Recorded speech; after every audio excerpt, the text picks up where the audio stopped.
The 1970s Hot 100 charts. Oh, just a melting pot of sounds. And unlike the 60s, where a few major acts reigned, the 1970s exploded with a spectacular variety of different artists and genres, and some songs filled with incredible vocal performances, memorable lyrics, and songs with none.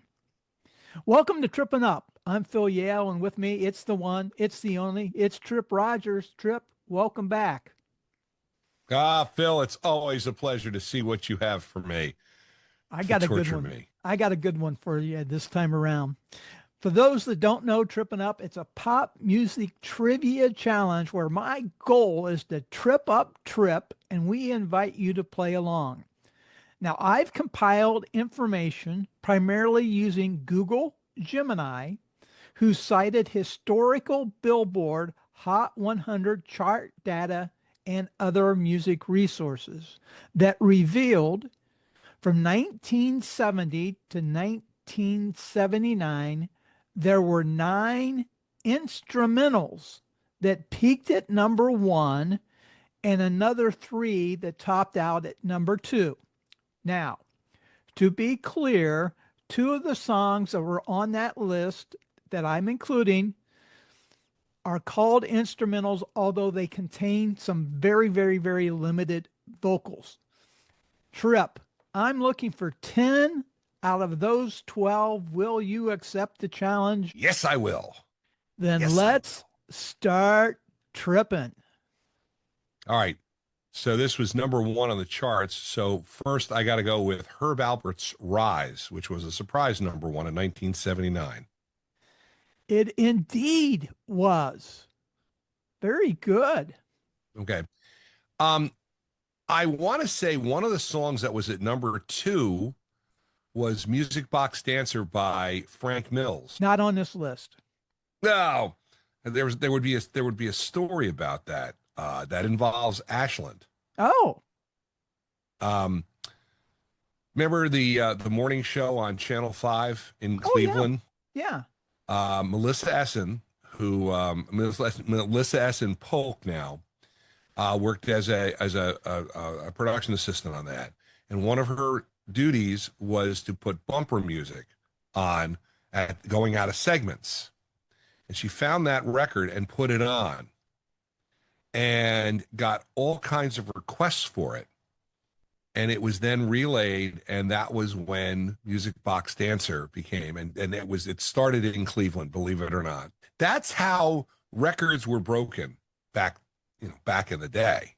It wasn't decided nationally, which is unfortunately the way it is today, since you have a couple radio companies who control everything, and just the playlists are controlled, blah, blah, blah. All right, enough editorializing. Okay. Back to the 1970s, instrumental. TSOP by MFSB, I'm pretty sure would be considered an instrumental, and it was number 1. It was considered an instrumental. It did have just a brief vocal, Let's Get It On, Soul Train. That was it. And you're right. The vocal was provided by the 3 Degrees. That's right. And obviously the other thing about this song, it was the theme to Soul Train. And the Philadelphia producer, I think Tom Bell was one of them, went to Don Cornelius and said, "Hey, we want to release this as a single." And Don Cornelius said, "No, I don't want anything to do with that." So they released it, and they changed it a little bit. But it's essentially the theme to Soul Train. Don Cornelius said to his dying day, "Worst business decision I ever made." I think Rhythm Heritage and the theme from S.W.A.T went to number 1 in 1977, if I'm not mistaken. Well, you are correct. The year was 1976. The theme from S.W.A.T, Rhythm Heritage, that was the second TV song to reach number 1 after the one you just mentioned, which was TSOP. So you've got 3 out of the 10 that we're looking for. Instrumentals. There's a couple disco-related ones, Tripp.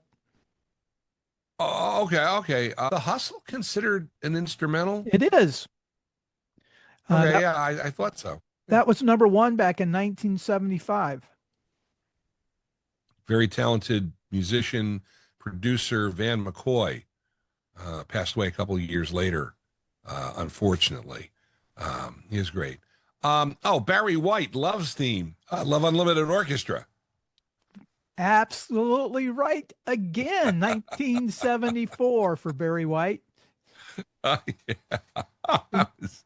That was that was kind of easy on that one. Mike Post, but I don't think he had any theme songs. I think that the highest rated theme song he had was Rockford Files, and that got to number 10, 75. So I don't. I'm gonna eliminate him. I don't think that's a guess. Um, There's a couple associated with movies from the yeah, 70s. I figured there would be movie songs. How about if I start dropping a couple hints here for you? Are you ready? Give me. I tell you what. Give me a year. 1977. Star Wars theme by Meco. Star Wars theme, the Cantina band, Meco, 1977. Absolutely correct. Very good. This was a number two, peaked at number two, Mm-hmm. 1973.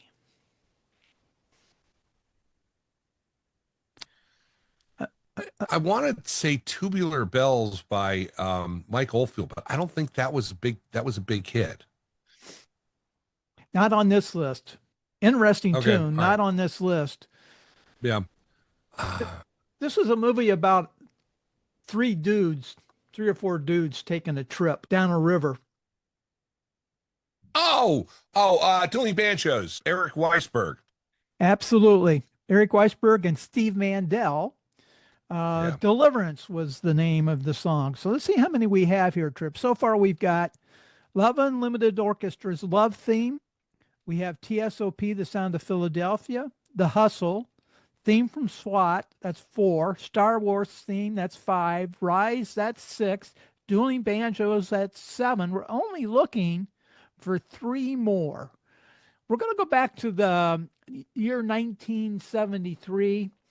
This is one that might be on some Halloween playlists because of its title. Boy.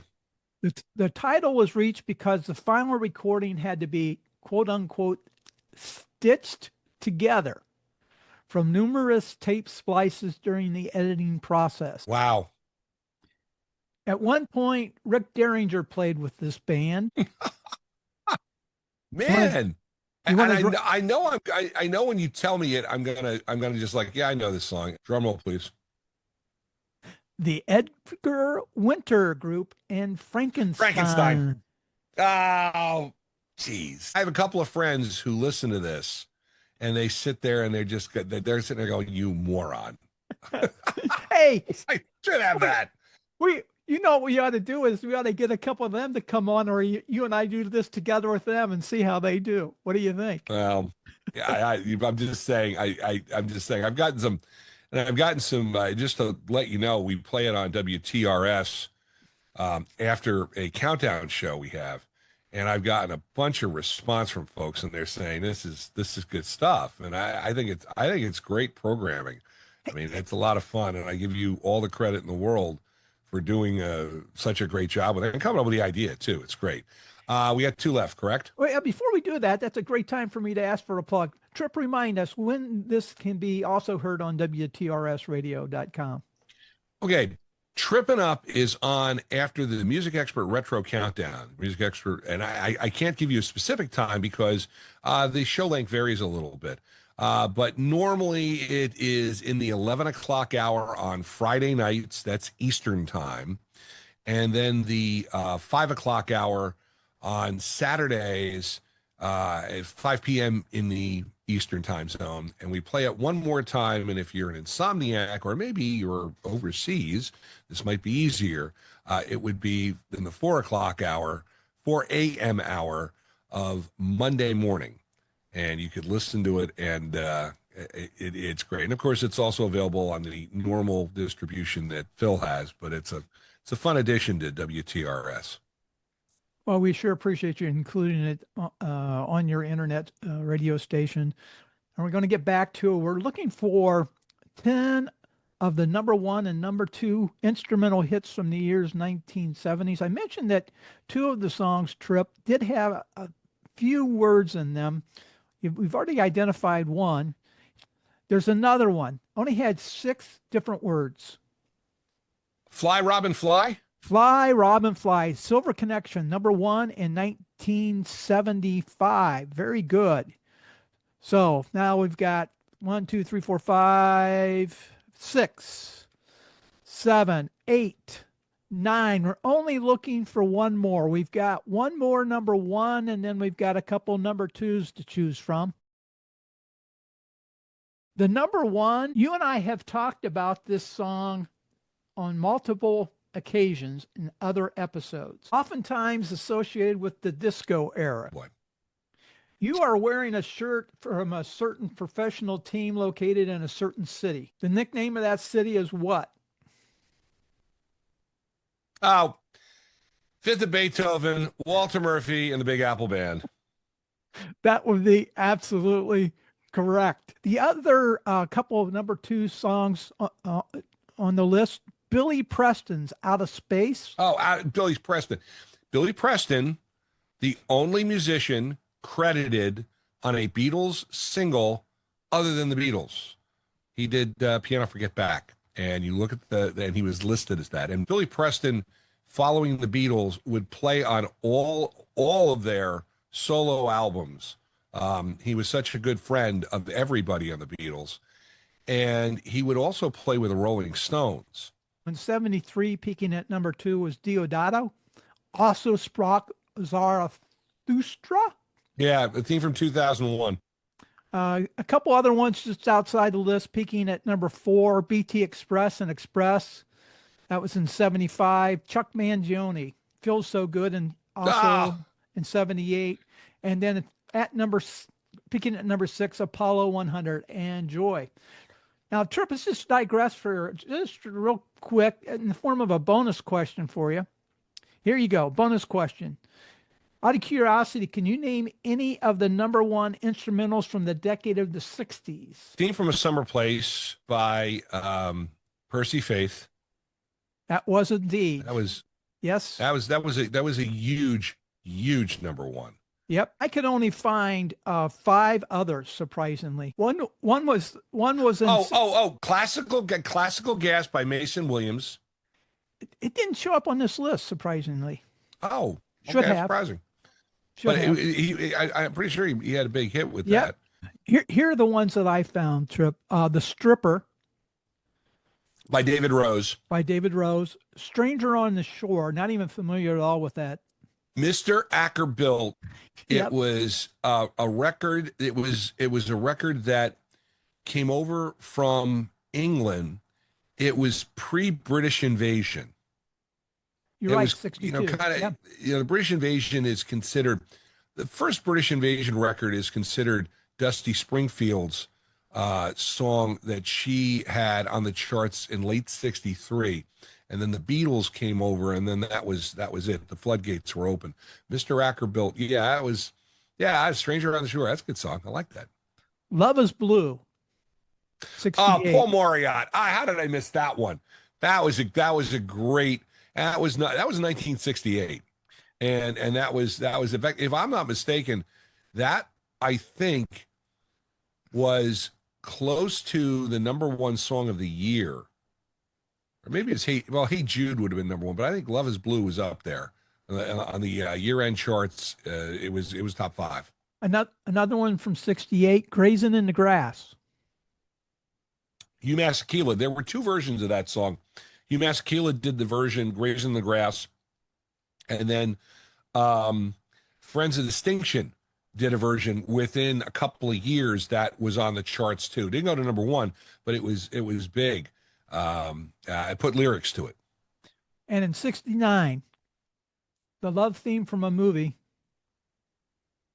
Henry Mancini. Romeo and Juliet. Bada bing. Those were the ones that we came up from the 60s. Tripp, you did a dang good job as far as this challenge goes. Hey, for those that are listening to this episode, how did you do? If you're watching this on YouTube, please let us know in the comments. Also, please subscribe, push that like button. Check out the show description on other ways to follow Tripp, including the link to WTRSradio.com. That's the one that Tripp referred to earlier in this episode, as well as you can check him out on WRHQ.com. That's 105.3 down there in Savannah, Georgia. Tripp also appears on Phil's Tracks docu-discography series and as a guest curator on the Mystery Pack Jukebox, where we stock a virtual jukebox, one mystery pack, one song at a time. Thanks for checking out this edition of Trippin' Up.